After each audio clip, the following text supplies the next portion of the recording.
vão ficar chocados com a precisão de uma profecia de 2.500 anos. Então, você tem, por exemplo, profecia dos persas no livro de Daniel e de Isaías. Por exemplo, Isaías, profeta Isaías, ele profetiza 150 anos que viria um homem chamado Ciro. O quê? 150 anos. Antes dele nascer. Dizendo que o povo de Israel... Olha, para vocês terem uma ideia do que Deus é e do que a Bíblia é, Que doideira. Isaías profetizou entre os anos 730 a.C. e 680 a.C. Isaías profetizou que o povo de Israel, junto com Jeremias também, seria levado cativo pelos babilônios. Agora, quando aconteceu a invasão babilônica? A invasão babilônica com Nabucodonosor teve 3 incursões. A primeira em 605 a.C., a segunda em 596 a.C. e a terceira em 586 a.C. Nessa última... não é o Ciro Gomes, o pessoal tá O pessoal falando. tá falando aqui no chat, é o Ciro Não Gomes. é o Ciro Gomes, tá? É outro Ciro. Mas os babilônios foram liderados por um grande líder chamado Nabucodonosor. Só que Jeremias... É muito falado na Bíblia também, né? Muito. Só que Jeremias disse que o povo ia ficar 70 anos. 70 anos cativo e que depois eles seriam libertos. Quem foi o homem que libertou? Foi Ciro, o persa. Chamado também de Ciro Grande. E quando ele fez isso? No ano de 535 a.C. Então, considerando que se Isaías profetizou no ano 680 a.C., 535 está falando de 145 anos. Se for um pouquinho antes, 150 anos. Agora, a Bíblia fala que Deus chama ele pelo nome. Agora, olhe o detalhe da história.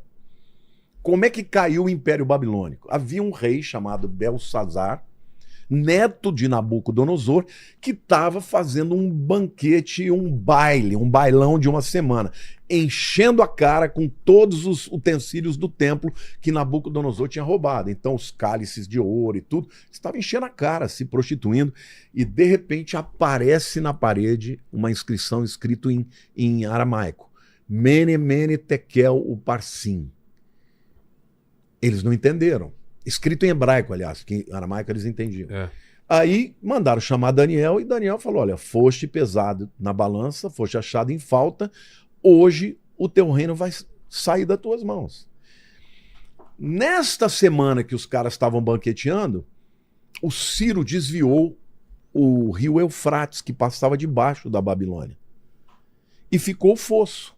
E eles entraram e dominaram num dia. Matam o Belsazar, e ali eles chegam junto com Dario I, que depois se torna um cara famoso também na história, o pai do Xerxes, né? O Xerxes é aquele do filme 300, lembra? Ele é um rei... Rodrigo Santoro fez, né? Rodrigo Coloca Santoro. aí o nosso querido Rodrigo Santoro. Que na Bíblia, em português, é chamado de Assuero, mas no hebraico é Ahasverosh. Ah, é? É o mesmo, é o Xerxes. Tá. Bom, essa é uma outra história que depois vem mais pra diante. Mas quando o Dario chega e o Ciro chegam na Babilônia, Daniel vai se encontrar com ele. E aí ele diz assim: olha, bem-vindo, nós estávamos à sua espera. Eu? Na minha escritura, Deus te chama pelo nome.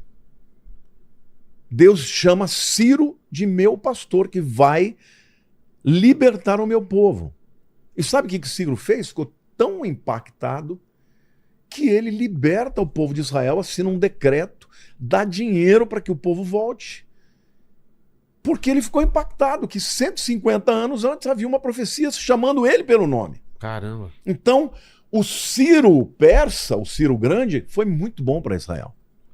Agora, a loucura de tudo isso é que um profeta chamado Ezequiel, que é quem escreveu sobre Gog e Magog, que depois a gente vai falar em seguida, Ezequiel fala de um povo persa, que na época foi maravilhoso para o povo judeu, né? Tanto é que quando o Donald Trump fez o acordo de paz, transferiu, né, a embaixada americana de Tel Aviv para Jerusalém, cunharam até uma moeda, chamando ele de o Ciro moderno.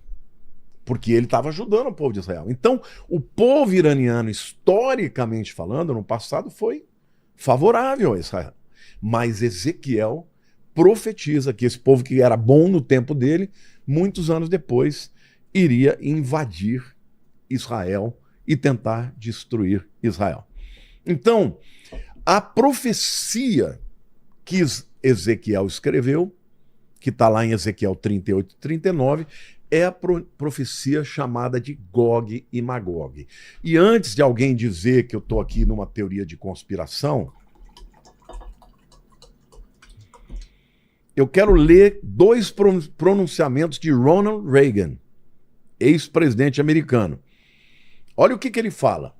No capítulo 38 de Ezequiel, diz que a terra de Israel será atacada por nações ímpias. Pela primeira vez na história, isso é uma declaração de 1971, tá? Pela primeira vez na história, tudo está no seu lugar. Não deve demorar muito agora. Ezequiel diz que fogo e enxofre choverá sobre os inimigos do povo de Deus. Isto deve significar que eles serão destruídos por armas nucleares. Donald Trump fez essa declaração em 1971 e eu tirei isso de um livro do Mark Hitchcock, que é um dos grandes estudiosos sobre final dos tempos, no livro dele Showdown with Iran. Tá? Ou seja, o que o Ronald Reagan está dizendo? Ele está interpretando a profecia de Ezequiel 38, que ele conhecia, e ele diz que a terra de Israel seria invadida por nações ímpias.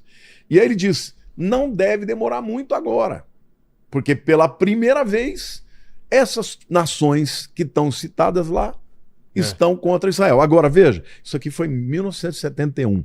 Por que eu estou dizendo isso? Porque tem muita gente que quer tanto pôr fogo no parquinho que já fica dizendo, é agora, não vai durar um mês, não vai durar um ano. Gente, a gente não pode saber.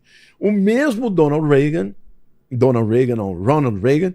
em 1983, ou seja, 12 anos depois, ele escreveu: teólogos, estudando as antigas profecias, têm dito que nunca, desde o tempo em que elas foram profetizadas até agora, nunca houve um tempo em que tantas profecias estão se cumprindo juntas. Isso aqui é o presidente da maior nação do mundo.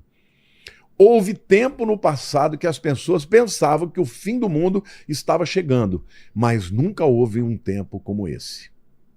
Então, a verdade é que as profecias bíblicas sobre o final dos tempos estão diretamente aqui comigo. Aqui. Ah, é o seu? Ah, eu ia falar para alguém desligar o celular. Deixa eu baixar isso aqui, ó. Ah, é o seu? Você lembra que eu já até mandei uma mensagem? O pessoal fica... plim, plim. Tá. Agora, Jesus também disse que viriam guerras e rumores de guerra antes do fim. Lá em Mateus 24... Pra gente não se enganar, né? Não se enganar. Ele diz, certamente ouvireis falar de guerras e rumores de guerra. É o que nós estamos tendo agora. Vede, não vos assusteis, porque é necessário assim acontecer, mas ainda não é o fim. Porquanto se levantará nação contra nação, reino contra reino, e haverá fomes e terremotos em vários lugares. Ou seja, Jesus está dizendo que enquanto estiver ouvindo falar de guerra, rumor de guerra, não é o fim, é o princípio do fim. Agora, nós vamos depois falar um pouco mais de maneira profunda sobre Ezequiel 38 e 39, mas eu queria tirar algumas conclusões bíblicas para fazer aqui algumas afirmações que, na minha opinião, são corretas aos olhos da Bíblia.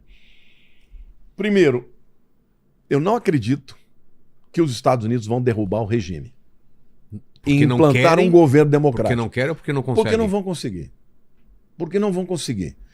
Se você colocar um regime democrático que vai passar a conversar com Estados Unidos e com Israel, como era o tempo do Shah Reza Pahlavi, então eles não vão invadir. E na Bíblia está dizendo que eles vão invadir. E que eles vêm junto com Rússia, que eles vêm junto com Turquia, que eles vêm junto com Síria, que eles vêm junto com Cuxi, que é a Etiópia, com Líbia. Ou seja, Ezequiel 38 dá o nome das nações e diz que eles vão atacar. Então, na minha opinião, essa guerra Tomara que eles consigam destruir as capacidades atômicas do Irã. Tomara que eles consigam destruir as Eu coloquei essa roupa ridícula e você ainda não se inscreveu, deu like e comentou? Que palhaçada!